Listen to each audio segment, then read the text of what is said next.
Welcome to மனோவின் healthy சமையல். நம்மளோட கிச்சனில் இன்னைக்கு மத்தங்காய் எரிச்சேரி தான் பண்ண போகிறோம். மத்தங்காய் எரிச்சேரிக்கு தேவையான பொருள் பார்த்தீங்கன்னா, மஞ்சள் பூசணி வந்து நான் 1/2 கிலோ வாங்கி இப்படி குட்டி குட்டியாக கட் பண்ணி வச்சுருக்கேன். ரொம்ப சின்னதாக கட் பண்ண வேண்டாம், ஒரு மீடியம் சைஸுக்கு கட் பண்ணிடுங்க.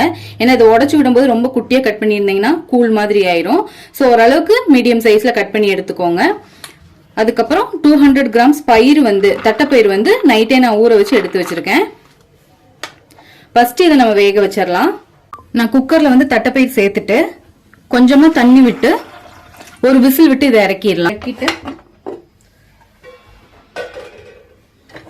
பயிர் கொஞ்சம் வெந்தா போதும். ஏன்னா இப்ப நம்ம வந்து மஞ்சள் பூசணி சேர்த்து நம்ம ஒரு விசில் விடணும். ஏன்னா ஃபர்ஸ்டே நம்ம மஞ்சள் பூசணி இது சேர்த்து விட்டோம்னா அது சீக்கிரம் குழஞ்சிரும். இப்ப மஞ்சள் பூசணியை வந்து நம்ம இந்த பயிர் கூட சேர்த்துடலாம். மஞ்சள் பூசணி சேர்த்தாச்சு. 1 ஸ்பூன் உப்பு, 1 ஸ்பூன் மஞ்சத்தூள், 1 டீஸ்பூன் மிளகாய் பொடி இதெல்லாம் சேர்த்துட்டு ஒரு விசில் விட்டு இறக்கிடலாம். மத்தங்காய் எரிச்சேரிக்கு நம்ம ஒரு அரப்பு ரெடி பண்ணணும். 1/2 மூடி தேங்காய் திருகி வச்சிருக்கேன், 1 டீஸ்பூன் மஞ்சத்தூள், 3 வெள்ளைப்பூண்டு, 3 சின்ன வெங்காயம், 1 ஸ்பூன் ஜீரகம், 3 பச்சை மிளகாய் எடுத்திருக்கேன். இதெல்லாம் மிக்சியில போட்டு கொரன்னு அரைச்சு எடுத்துடலாம். மஞ்சள் பூசணி சாப்பிடாதவங்க கூட இப்படி பண்ணி கொடுக்கும்போது சாப்பிட்டுக்குவாங்க. பாத்தீங்கன்னா நம்ம கொரன்னு அரைச்சு வச்சிருக்க தேங்காய் வந்து இது கூட சேர்த்துடலாம். இதில் கரண்டி வச்சு இப்படி கொஞ்சம் நல்லா உடைச்சி விட்டுருங்க. இப்போ எல்லாம் ஒரு சேர நல்லா கலந்து விட்டாச்சு.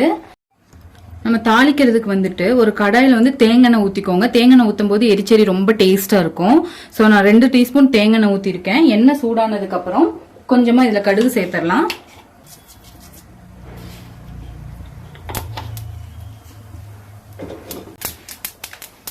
கடுகு சேர்த்ததுக்கு அப்புறம் நான் 3 வரமிளகா வந்துட்டு நான் 2 கட் பண்ணி வச்சிருக்கேன். கொஞ்சம் கருவேப்பிலை அதையும் இது கூட சேர்த்துடலாம்.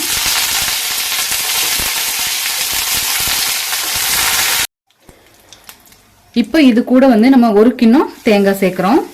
இந்த எரிச்சேரி டேஸ்ட் ஆகிறதுக்கு முக்கிய காரணமே வந்து நம்ம அந்த தேங்காய் வந்து நல்லா பொன்னிறமா வறுத்து நம்ம அந்த எரிச்சேரி கூட சேர்க்கணும்.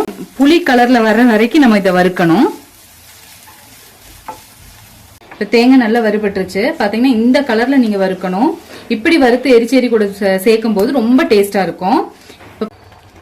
இப்போ எல்லாம் சேர்த்து ஒரு சேர நல்லா கலந்து விட்டாச்சு. தட்டைப்பயிரும் மஞ்சள் பூசணியும் நல்லா வெந்துருச்சு. இந்த ஸ்டேஜ்ல நம்ம தாளிப்பு சேர்த்துடலாம். நல்லா கலந்து விட்டுறலாம்.